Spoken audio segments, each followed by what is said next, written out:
মনে মনেই যার কথা বলছিলাম, যার কথা ভাবছিলাম, যাকে মিস করছিলাম, সে যখন হঠাৎ করেই সারপ্রাইজ দিয়ে বাসায় চলে এলো, তখন আসলে ফিলিংসটা কেমন হতে পারে নিশ্চয়ই বুঝতেই পারছেন। আসসালামু আলাইকুম, কেমন আছেন সবাই? আশা করছি আপনারা সবাই অনেক ভালো আছেন। আপনাদের দোয়ায় ও আল্লাহর রহমতে আমরাও আলহামদুলিল্লাহ অনেক ভালো আছি। আজ মায়ের বাসায় আসা এই তো 2 দিন প্রায় হয়েই গেল। আর তার মধ্যেই যার কথা মনে মনে ভাবছিলাম সেটা হচ্ছে আর কেউ না, আমার আদরের নানু। সে হচ্ছে আমাদেরকে না জানিয়ে হঠাৎ করেই দেখি যে সকালবেলা সে চলে আসে। তো আমি জাস্ট দরজার কাছে যে প্রথমে তাকে দেখতে পাই না, সে কলিং বেল টিপে অনেকক্ষণ ধরে দাঁড়ায় আছে আর এই মুহূর্তে আমাদের কলিং বেলও নষ্ট হয়ে যায়, যার জন্য আসলে বুঝে উঠতে পারছিলাম না যে বাহিরে কে আসছে না আসছে বা কেউ আসছে কিনা। তো যাই হোক, হঠাৎ করে যখন তাকে দেখি তো অনেক মনে মনে অনেক খুশি হয়ে যায়, কারণ তার কথাই আমরা 2 দিন ধরে বলছিলাম, ভাবছিলাম যে নানু আসলে অনেক মজা হতো, অনেক দিন তার সাথে দেখা নাই। তো হঠাৎ করে যখন তাকে দেখলাম তো অনেক ভালো লাগছিল। নানুকে জিজ্ঞেস করলাম হঠাৎ করে এরকম সারপ্রাইজ। নানু তো জাস্ট বলতিছে যে মেহেরিমার আসার কথা শুনে আমি আর থাকতে পারলাম না, মেহেরিমাকে দেখার জন্য আমি ছুটে চলে আসছি। যদিও বা আমার নানু কিন্তু অনেকটাই অসুস্থ ছিল, কারণ তার কিন্তু শারীরিক অবস্থা তেমন একটা ভালো না। এখন যেহেতু বয়স বাড়ছে, বয়সের সাথে সাথে কিন্তু তার অসুস্থতাও কিন্তু বেশি বাড়ছে। তাও এত অসুস্থতার মধ্যেও যখনই শুনছি যে মেহেরিমা রাজশাহীতে চলে আসছে আর মেহেরিমার সাথে দেখা করার জন্য নানু চলে আসছে। তো এটা রাত্রের বেলা দেখতেই পাচ্ছেন, খালার ভাগ্নি মিলে কি অবস্থা, কি একটা অবস্থা। এরা যখন এক জায়গায় হয় তখন মনে হয় যে কি হয়ে গেল, সব সময় খেলাধুলা। আসলে কি, মেহেরিমা যখন একা একা থাকে আমার সাথে তখন তো ধরেন এত আনন্দ করতে পারে না, খেলার সাথী পায় না, খুব কম। তাই বেশিরভাগ সময়ই কিন্তু তারও মনটা অনেক খারাপ থাকে। কিন্তু যদিও বা এখানে বাসা আসার পরে তার তো খালামণি আছেই। খালামণির সাথে এখন খালামণিকে পেয়ে সে তো মহা খুশি। এখন খালি ওর সাথে খেলাধুলা, ও খালামণি যা করবে ও সেটাই করবে। খালামণি ঘুমাইলে ও ঘুমাবে, খালামণি খেললে ও খেলবে। তো আমার নানু এই যে জামাটা দেখতে পাচ্ছেন, এই জামাটা আমার নানুই আমার বোনকে বানাই দিছিল। আর মেহেরিমা যে প্যান্টটা পায়জামাটা পরে আছে এটাও আমার বোনকেই বানাই দিছিল। তো এখন আবার মেহেরিমার খুব ভালোভাবে হচ্ছে। আর এই তো প্রথমে যে কলার কানটা দেখতে পাইলেন, এগুলো আমার আব্বু লাগাইছে বিশেষ করে মেহেরিমার জন্য, কারণ মেহেরিমা বাসায় আসলে অনেক বেশি কলা পছন্দ করে, কলা খায়। তা আব্বু পুষ্ট হয়েছে মাত্র আর একদম নামাই দিছে। আর বাগানটা যেটা দেখতে পাইলেন, ওই বাগানটা যদিও বা আমাদের না, কিন্তু আমরা হচ্ছে যে আমাদেরকে গাছ লাগানোর জন্য দেওয়া হয়েছে। তো আমার আব্বু আবার ওইটাতে বেশি বেশি কলা গাছ লাগাইছে, কারণ আমরা বাসায় অনেকটাই কলা পছন্দ করি।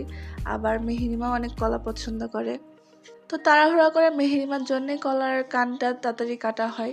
তারপরে এই তো সন্ধ্যাবেলা আমি আমার স্টাইলে মেয়োনিজ বানিয়ে আম সবাইকে পাউরুটি স্যান্ডউইচ বানাই দিচ্ছিলাম। আপনারা হয়তো সবাই জানেন যে আমার হাতের এই স্যান্ডউইচটা কিন্তু আমার ফ্যামিলির অনেক পছন্দের। তারা কিন্তু কিছু খাক আর না খাক, আমার হাতের স্যান্ডউইচের জন্য সবাই অনেক আবদার করে। তো আমি এই স্যান্ডউইচটা বানাই নিলাম। স্যান্ডউইচের রেসিপিটা যদিও বা আমার চ্যানেলে আগে আসে, তারপরেও আমি আরেকবার দেওয়ার ট্রাই করলাম। এটাতে কিন্তু আরও স্পষ্ট ভালোভাবে বোঝা যাচ্ছে যে কীভাবে বানালাম। আর আপনারা পুরোটা প্রসেস দেখলেই বুঝতে পারবেন। আপনারাও চাইলে এইভাবে বাসায় বানিয়ে খেতে পারেন। আমি তো স্যান্ডউইচটা খুব বেশি পছন্দ করি, কিন্তু ইদানিং অত বেশি স্যান্ডউইচ আমার খাওয়া হয় না, যেহেতু আমার ওয়েটটা অনেক বেশি গেইন করছে, আবার সামনে অপারেশন করাবো। তো আমি চাচ্ছি যে এখন যতটুকু পারা যায় একটু ডায়েটের মধ্যে থাকা, তারপরও হয় না। আম্মুর এখানে আসার পর থেকে এটার পর ওইটার পর ওইটার পর ওইটা খেতে আসি। আবার আম্মা এত সুন্দর সুন্দর রান্না করে করে খাওয়াচ্ছে, যার জন্য আসলে ওরকমভাবে ডায়েটও করা হয় না। তো আমি মেয়োনিজটাকে ভালোভাবে রেডি করে ওর সাথে শসাগুলো সব মিক্সড করে এই তো সব পাউরুটিগুলো আমি কেটে নেব। এই পাউরুটিটা আমার নানুই নিয়ে আসছিলো সকালবেলা। তো আমরা সকালবেলা সেটা খাইনি, যেহেতু আমরা ভাবলাম যে সকালে যেহেতু রুটি বানানো হয়েছেই, তাহলে আমরা সন্ধ্যার নাস্তা হিসেবে একটু স্যান্ডউইচ বানাই খাবো আজকে। নানুকে যখন স্যান্ডউইচটা খাওয়াইলাম, নানু যদিও বা প্রথমবার আমার হাতে স্যান্ডউইচ খাইলো। তো তার তো খুব পছন্দ হয়েছে, সে আমার কাছ থেকে অলরেডি স্যান্ডউইচের রেসিপিটা লিখে নিয়ে গেছে যে সেও বাসায় বানিয়ে খাবে। কারণ স্যান্ডউইচটা আসলে কি বাইরে থেকে কিনতে গেলেও কিন্তু অনেক টাকা খরচ পড়ে যায়। এতে করে কিন্তু আপনারা ঘরে থাকা ডিম, একটা সামান্য ডিম আর কিছু ইনগ্রিডিয়েন্টস দিয়ে কিন্তু অনেকগুলো স্যান্ডউইচ বানিয়ে আপনারা বাসায় খেতে পারবেন। এতে আপনার অনেক অনেক টাকাও বেঁচে যায়। আপনারা চাইলে এটা বার্গার স্টাইলেও খাইতে পারবেন। আপনারা যদি একটু জাস্ট কাবাবের মতো করে যদি আপনারা মাংসটাকে কেটে বা যেটা বানাই বার্গারের কাবাব, ওরকম করে বানিয়ে জাস্ট এভাবেই সেম প্রসেসে জাস্ট কাবাবটা বসিয়ে দিবেন, তাহলে একদম বার্গার রেডি। খুব সহজেই কিন্তু বাসায় এভাবে বানায় নেওয়া যায়। আমি তো বাসায় এভাবে বানাই, যদিও বা এখন আর আমার আগের মতো তেমন একটা খাওয়া হয় না, কিন্তু তারপরেও আপনাদের ভাইও অনেক পছন্দ করে। তো ওকে বানাইতে হলে ওর জন্য প্রায় 3টার মতো করে বানাইতে হয়। তো যাই হোক, আমরা এদিকে খেতে বসে গেছি। আমার বোন তো জাস্ট যতক্ষণ আমি বানাচ্ছিলাম ততক্ষণ আমার কাছে কাছে এসে এসে ঘুরে বেড়ে যাচ্ছে যে কি কখন হবে কখন হবে কখন হবে। তো এই তো দেখতেই পাচ্ছেন সবার খাওয়া শুরু হয়ে গেছে, সবাই অনেক প্রশংসাও করছে। তো এই তো ছিল আজকে নানু আসার পর কি কি করলাম, এটার একটা ছোট্ট একটা ভিডিও দেওয়ার চেষ্টা করলাম। আশা করছি আপনাদের কাছে ভিডিওটা ভালো লাগছে।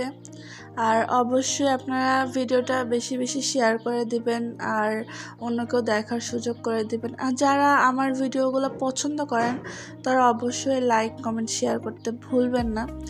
আর দেখতেই পাচ্ছেন মেহেরিমাকে এখানে তার মাম্মাম সুন্দর করে সূরা বলে বলে দোয়া বলে বলে শোনাচ্ছে জোরে জোরে। তখন মেহেরিমা একদম চুপচাপ তার মাম্মামের দোয়াগুলো শুনছে। আসলে কি এগুলো সম্পূর্ণই ভালোবাসা। এটা আসলে সবাই সবার মতো করে দিতে পারে না, আর যারা দিতে পারে তারা কিন্তু আসলে দেখবেন যে দিন শেষে তারাই আবার খারাপ। তো যাই হোক, আজকের ভিডিওটা এই পর্যন্ত রাখার চেষ্টা করলাম। আর কেমন হলো অবশ্যই জানাবেন। তার খালামণির সাথে মেহেরিমা কি সুন্দর করে ঘুমাচ্ছে দেখেন। সবাই ভালো থাকবেন। আল্লাহ হাফেজ।